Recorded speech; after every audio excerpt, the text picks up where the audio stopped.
أشهد أن محمدًا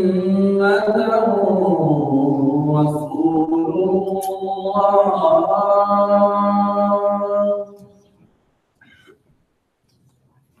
أشهد أن محمدًا رسول الله.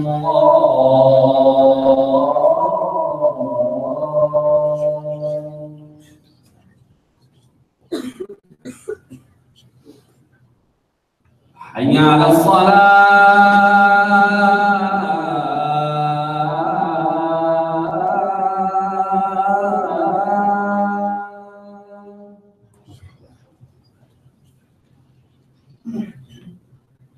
حي على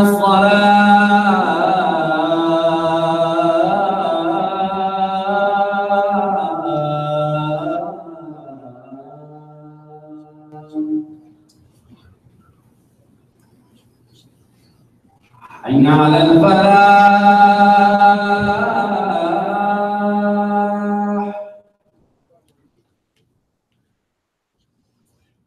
حي على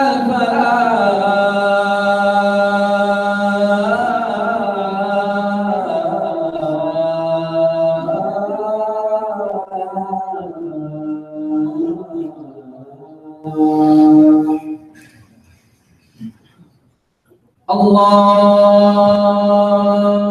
أكبر.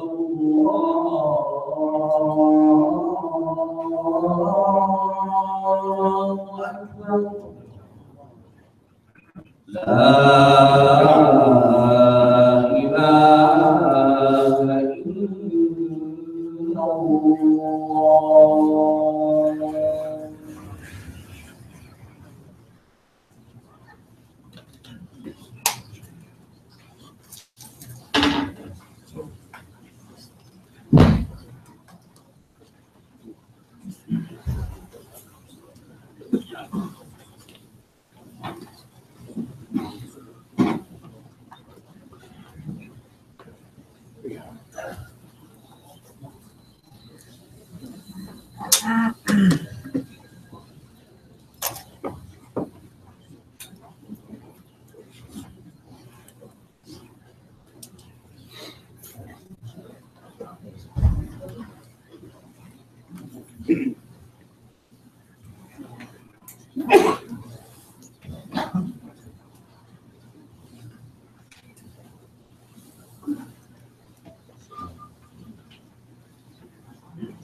السلام عليكم ورحمة الله وبركاته.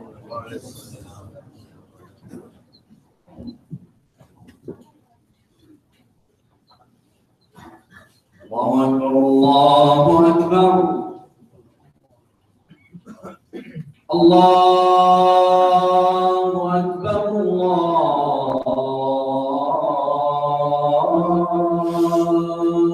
أكبر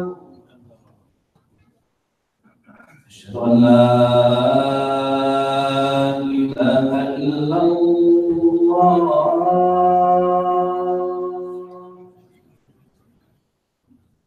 أشهد أن لا إله إلا الله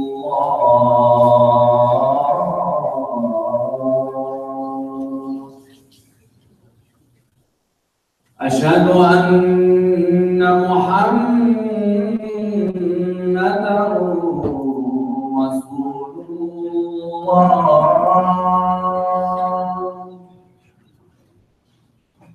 أشهد أن محمدًا رسول الله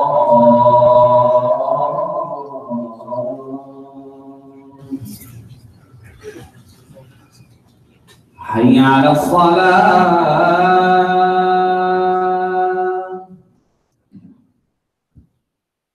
حي على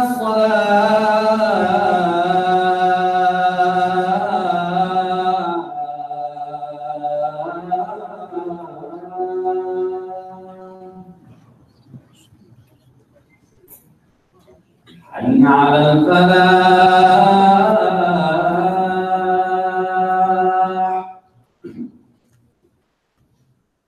حي على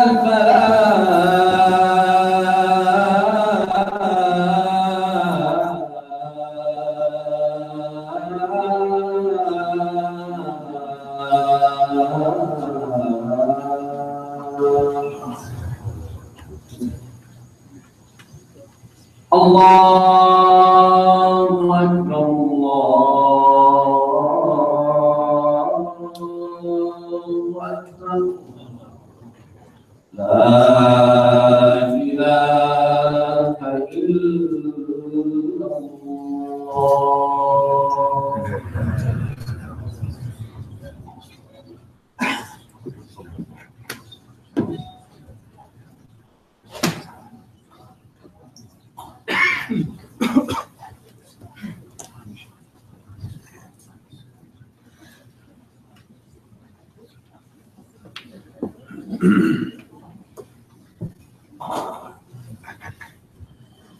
الحمد لله نحمده ونستعينه ونستغفره ونعوذ بالله من شرور انفسنا ومن سيئات اعمالنا من يهده الله فلا مضل له ومن يضلل فلا هادي له اشهد ان لا اله الا الله وحده لا شريك له واشهد ان محمدا عبده ورسوله يا ايها الذين امنوا اتقوا الله وقولوا قولا سديدا يصلح لكم اعمالكم ويغفر لكم ذنوبكم ومن يطع الله ورسوله فقد فاز فوزا عظيما. أما بعد, we start in the name of Allah the Most High, the one to whom belongs all praise, the one who controls all affairs, the one who gives, the one who takes, glorified and exalted is He. And we send peace and blessings upon the Prophet Muhammad sallallahu alaihi wasallam and his family and his followers until the time. And one of the descriptions that Allah subhanahu wa ta'ala gives of the Prophet sallallahu alaihi wasallam in the Quran, and it's a description that repeats itself in multiple places, in somewhat different order, but it's the same three major points, or you could even say five. Where Allah subhanahu wa ta'ala said, هُوَ الَّذِي بَعَثَ فِي الْأُمِّيِّينَ رَسُولًا مِّنْهُمْ يَتْلُو عَلَيْهِمْ آيَاتِهِ وَيُزَكِّيهِمْ وَيُعَلِّمُهُمُ الْكِتَابَ وَالْحِكْمَةَ وَإِنْ كَانُوا مِنْ قَبْلُ لَفِي ضَلَالٍ مُبِينٍ. So Allah has said about the Prophet sallallahu alaihi wasallam, He says about him that He, meaning God, is the one who has sent a messenger from amongst them to them. From amongst the people who He's being sent to, He has sent a messenger from amongst them to them. And that messenger will do three major things. He will recite to them the verses of God the Most High, and He will purify them, and He will teach them the book and wisdom. And then the verse ends by saying, even though before that they were in manifest error. And so there's two acknowledgments that are on both ends of this verse, and then there's the content that falls in the middle. The two acknowledgments are: number one, that the messenger that God has chosen to send to a particular people, meaning the Arabs of that time, and then thereafter to all of mankind, is a messenger who came from amongst them. And one of the great lessons of this is that the religion of Islam is not a religion that is culturally predatory. It's an important term to remember.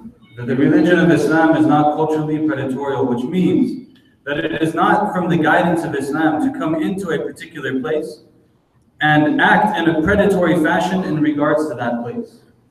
So when the Muslims would expand to different places, when Islam would expand to different places, and those are obviously two different things, the way that that would occur is by an engagement and a respect and a mutual interaction between the Muslims and the people of that land. And then eventually the Muslims would do that in such a fashion that they would become people of that land.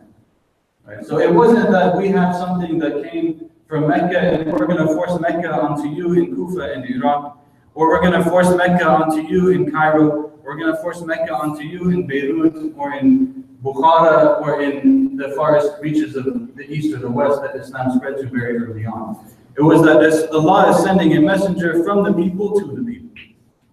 And that messenger who's from the people is going to be able to then speak to the realities of those people. And speak from a position where they feel like they are part of those people. And this is part of the great teachings of Islam, that Islam, although we recognize the differences that we have in color, and we recognize the differences that we have in gender, and we recognize the differences that we have in language and culture and custom, we also recognize that it is Allah subhanahu wa ta'ala who has created human beings in the first place. And that every single human being that Allah has created, He has endowed them with a spirit or a soul. And those souls are all equal in their submission to God. And so regardless of wherever that person might come from, and regardless of the differences, we're still working with the same deep realities. That we are created to worship God. That we are created to submit to God. That we are created to accept divine guidance. That we are created to know our Lord. And that our soul, insofar as it does not accept that, will never feel at rest. But the soul that accepts that and realizes that my duty in life is to submit to God. That's going to be through worship, that's going to be through charity, that's going to be through good social interactions, whatever it might be, but I am in this act of submitting. And I will constantly be in that act of submitting. But the person who's from the people, then they're able to speak that language. They're able to carry that message. And they're able to respect the local customs and cultures insofar as that is not contradictory to the teachings of the religion. And this is something that Islam did from very early on. You know, even from when we look at the so-called discovery of this country, which obviously is a misnomer, but some of the early writings, they say that they found people that were like Muslims in it. There are actually Muslims who got lost at some point coming to the West, coming to the New World, quote unquote, and they were captured and they were able to negotiate their freedom by speaking Arabic. So there's an indication that people were there. But how is it that people came there? They didn't come there and destroy everything. Just like everywhere else that the Muslims went. We didn't go places and destroy everything. That's not the religion of Islam. The religion of Islam is to go places and build things. To go places and acknowledge the good that's there and make it even better. And to acknowledge the things that are beautiful and make them even more beautiful. And to build upon the great legacies that have come wherever they might be, and great truth and beauty wherever it might be, and to build it. So He, subhanahu wa ta'ala, is the one who sent the messenger from amongst them to them. And then at the end of it, there's an acknowledgement as well, before we hit the 3 points. The acknowledgement at the end of it is, وَإِنْ كَانُوا مِنْ قَبْلُ لَفِي ضَلَالٍ مُبِينٍ. Even though they were the people who before this, they were in manifest error. So He's the messenger, He's going to come to these people, He's going to do the qualities, the roles that we're going to talk about. And then at the end of it, these are people who before that, they didn't have guidance. And this also is hinting to one of the very important realities of human existence, which is what Allah subhanahu wa ta'ala mentioned in Surah Al-Teen. لَقَدْ خَلَقْنَا الْإِنسَانَ فِي أَحْسَنِ تَقْوِيمٍ ثُمَّ أَذَلْنَاهُمْ أَسْفَلَ سَافِلِينَ. That we created these human beings in the best of forms, most beautiful forms, and then we returned them to the lowest. And this is the reality of the human condition. Human beings that are able to do the most incredible things, the most beautiful things, the most selfless things. Things where you see them, and even though they're seemingly small, they're those moments that you have where you're like, yeah, there's still hope. There's still a possibility. There's still chance. And then you see human beings also on the other end of the spectrum. They do the most disgusting and brutal and horrific and heartless things that you can ever imagine. This is the spectrum of human existence. Allah said we created them in the best of forms and we returned them to the lowest of the low. The Prophet ﷺ is sent to a people who before he sent to them, they're in manifest error. They don't know what to do.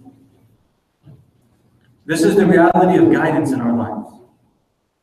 It's not just a cultural practice that we inherit or something that might be popular or unpopular at any particular point in time. It's an issue of this is guidance. That we have to recognize that we in our lives, we're blind. We don't know what to do. We think we know. That's also part of the human condition.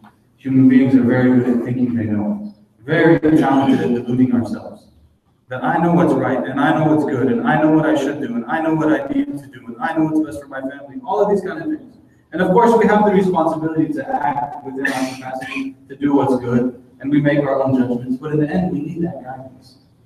The guidance that comes from the Quran, the guidance that comes from the way of the Prophet ﷺ is the guidance that lays the foundation. And then from there, we're standing on good grounds, we can move forward. So there are people who were misguided before he came to them.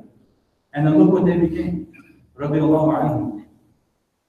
Allah be pleased with them, the companions of the Prophet ﷺ.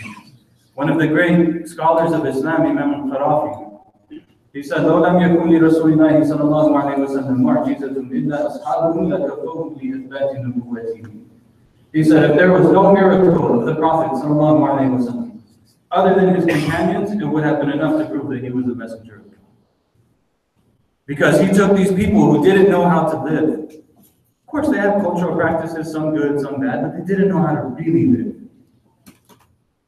As Allah says that, you know,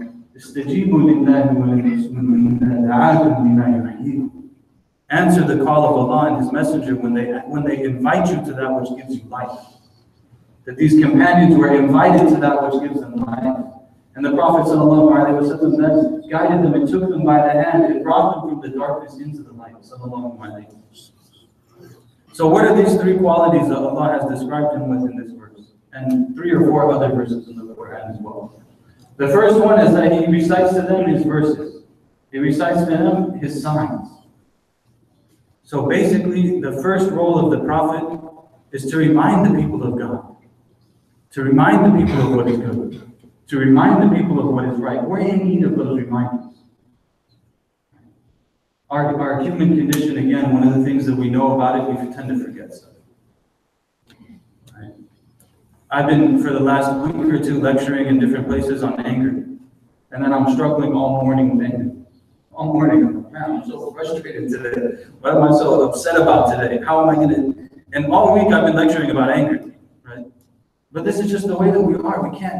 We have to keep that struggle going. And so one of the qualities of the Prophet is that he reminds them. He recites to them the verses. He tells them the signs from the book. He tells them to reflect on the signs from creation. This is part of his role, to always be there. And this is also indicating in the beginning of the verse that he's a messenger from them who will be amongst them. It's not enough to just get a hit on the WhatsApp group or to get a hit on the YouTube video, whatever it might be. We, as people and as a community of believers, we need community. We need to actually see each other. We need to hold each other. We need to hug each other. We need to shake hands with one another. We need to look in each other's eyes. That's all part of the religion, actually, to connect with one another in this way. So he, sallallahu alaihi wasallam, recites them and reminds them those verses. And so much of his education actually is practical in this way.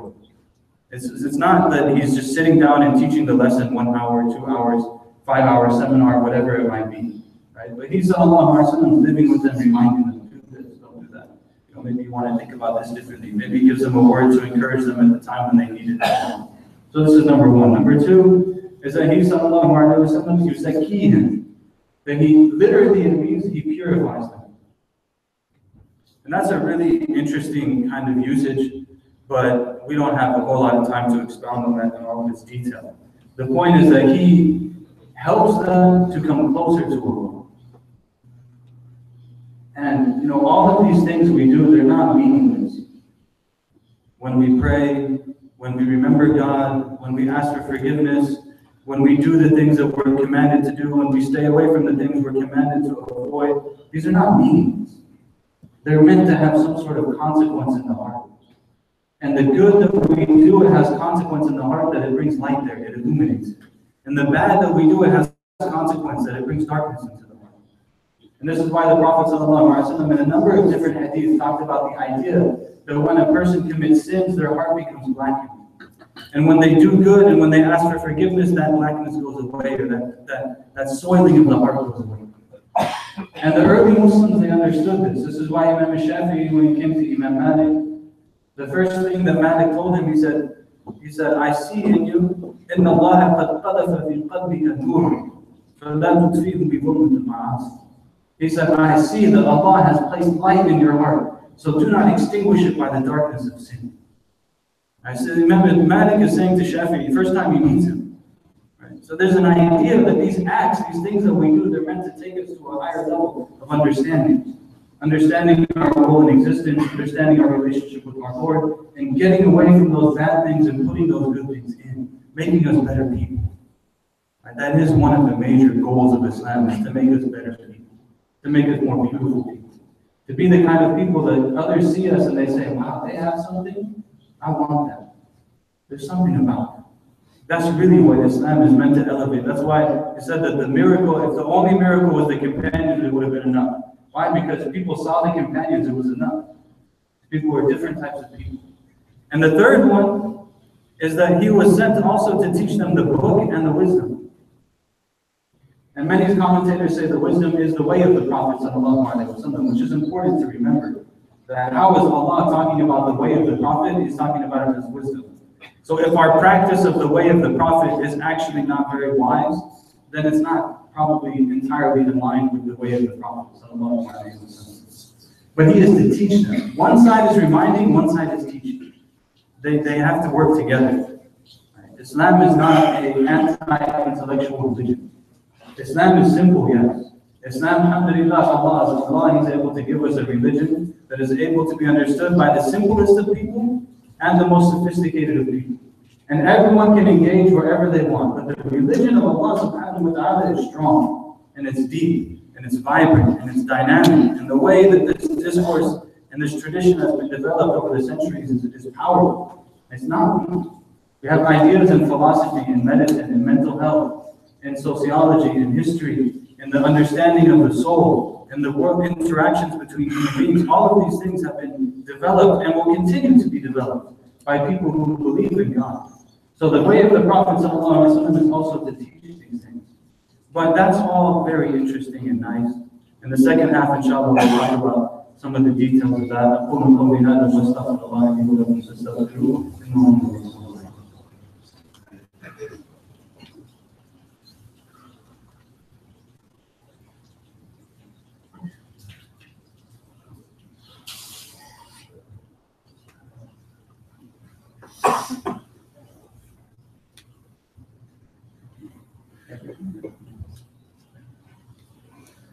بسم الله الرحمن الرحيم الحمد لله والصلاة والسلام على رسول الله وعلى آله وصحبه ومن والاه أشهد أن لا إله إلا الله وحده لا شريك له وأشهد أن محمدا عبده ورسوله أما بعد عباد الله أوصيكم ونفسي بتقوى الله. I remind myself and everyone that have God consciousness in all affairs.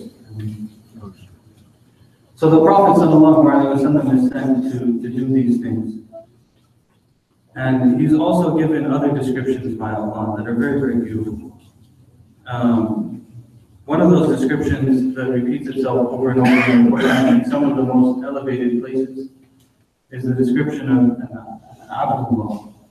Is that the Prophet ﷺ is the servant of God. And by extension, he's also the servant of the people.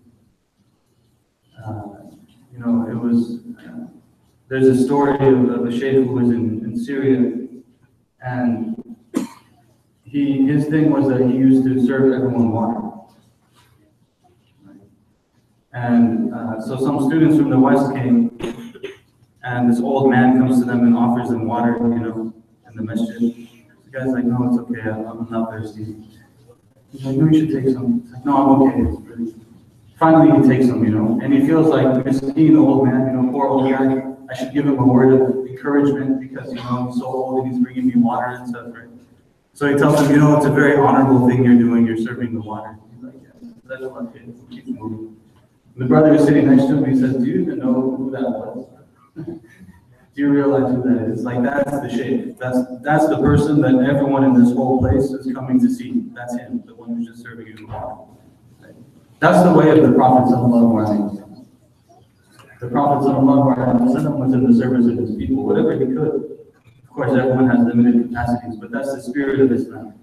The spirit of Islam isn't the desire for the position of leadership, or the desire for authority, or the desire for people to listen to you, or the desire to exert power and influence over other people. None of that has to do with the way of the Prophet sallallahu alaihi wasallam. It may come as a consequence, but the ultimate objective is service. Because as Allah subhanahu wa ta'ala said, or as the Prophet sallallahu alaihi wasallam said, I'm sorry, whoever humbles himself for Allah, Allah will elevate. This is the way of the Prophet sallallahu alaihi wasallam. Was given the choice: do you want to be a prophet king or a servant messenger? He said, I want to be a servant messenger.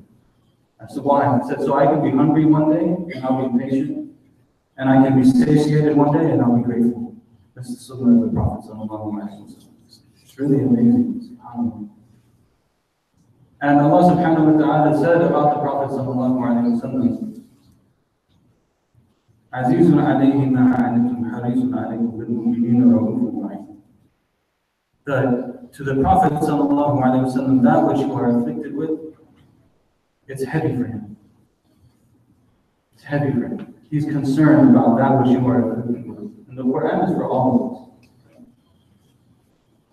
And that he is adamant about your well-being.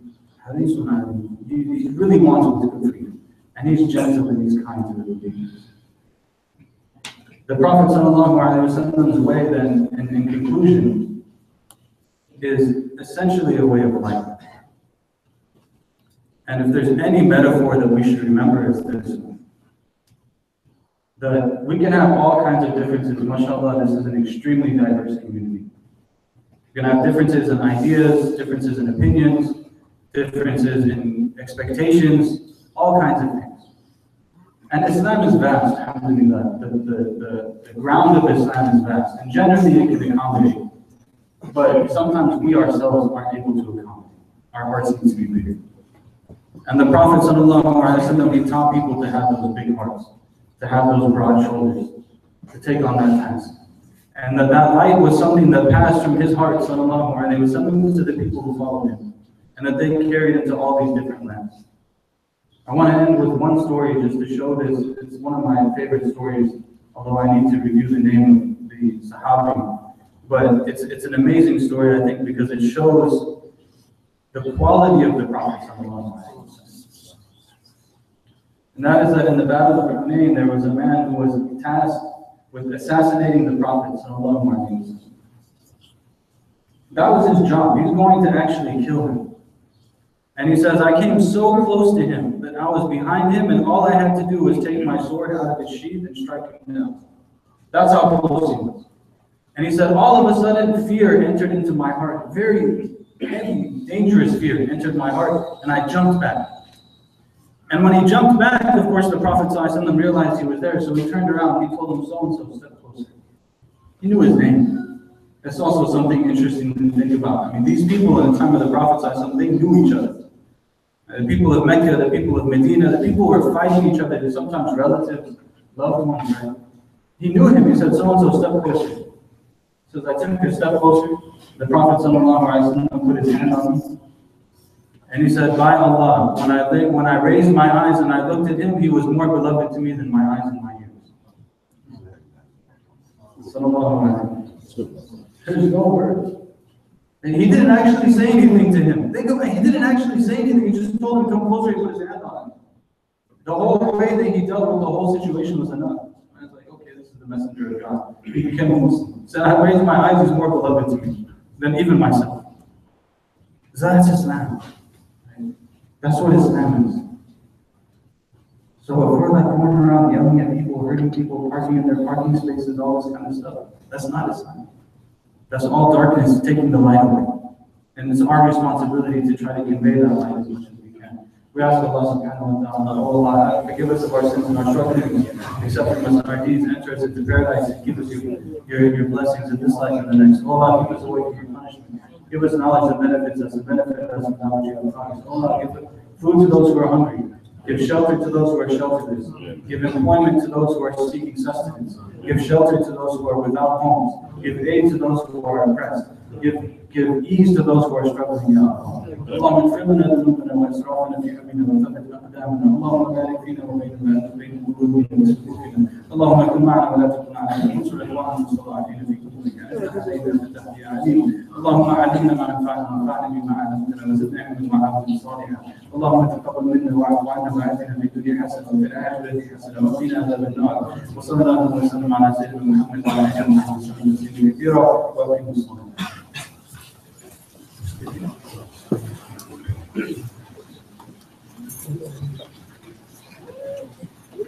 الله أكبر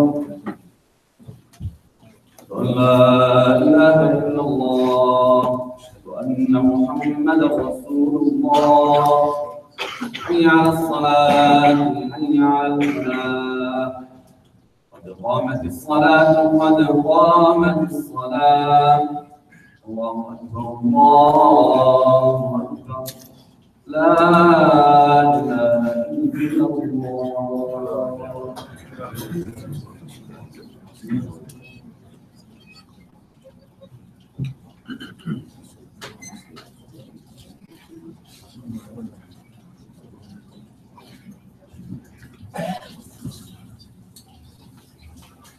الله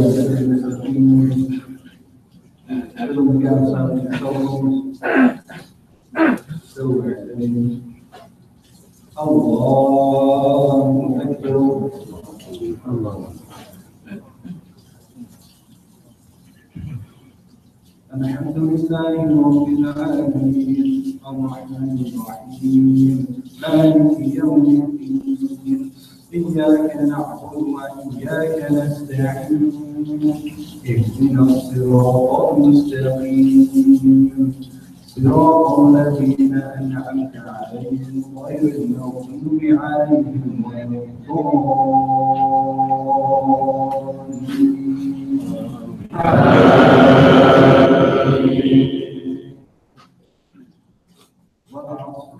إن الإنسان لفي خسر إلا الذين آمنوا وعملوا الصالحات وتواصوا بالحق وتواصوا بالصبر. الله أكبر.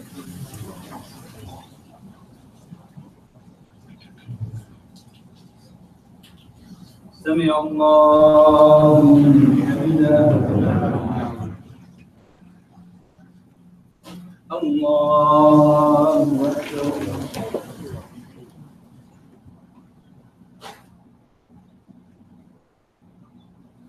الله أكبر. الله أكبر.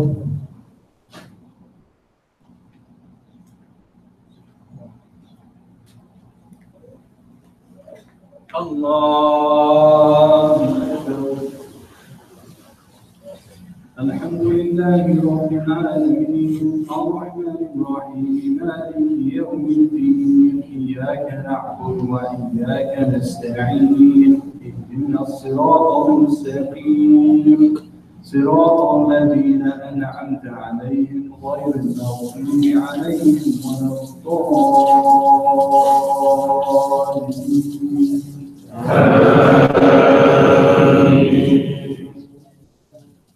قل هو الله أحد الله الصمد لم يلد ولم يولد ولم يكن له كفوا أحد. الله أكبر.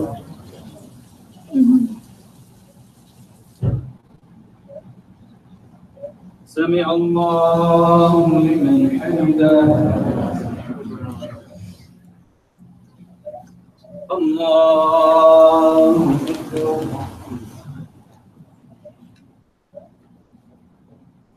الله أكبر الله أكبر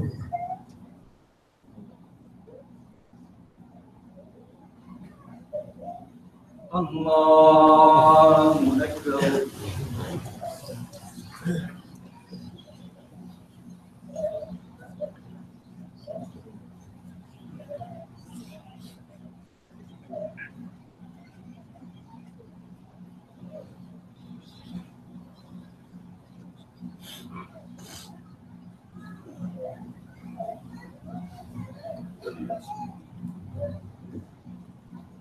السلام عليكم ورحمة الله السلام عليكم ورحمة الله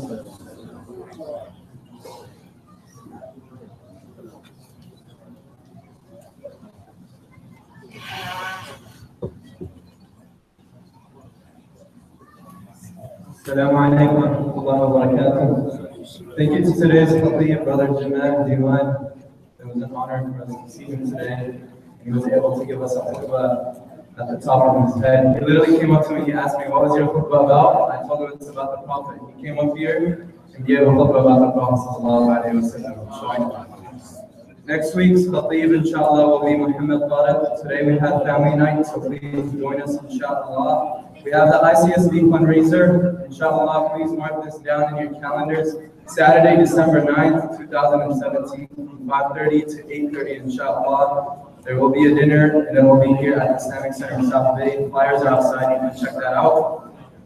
We also have a big container outside for those who have clothes or want to donate to the people of Rohingya. It's a really big container. We're trying to fill it up, so please try to help as much as possible. There's a person who's sponsoring, inshallah, or who can help us sponsor 1,500 blankets. It's going to cost us around $10,000. So whatever you can donate, please help us so we can reach that $10,000 and donate 1,500 blankets. Don't forget to register your kids, inshallah, and yourself in the Quran Academy with Sheikh Anas. If you have any questions, please visit the welcome booth outside and sign up for your email for weekly updates. Please don't forget to donate to the general funds of this mission and to the new building. And please make dua for those who are in need and those who passed away. Sister Laik Begum passed away. Her janazah is today at the Garden Grove, and her burial will be right after the salah. Okay. And there's an envelope over here for whoever wants to donate to the people of Romania, inshallah. And please, if you have parked your car and it's parking in any complex or any shopping center, please remove it. They're towing away cars. So please remember for the next time.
You're lucky to have him as a friend.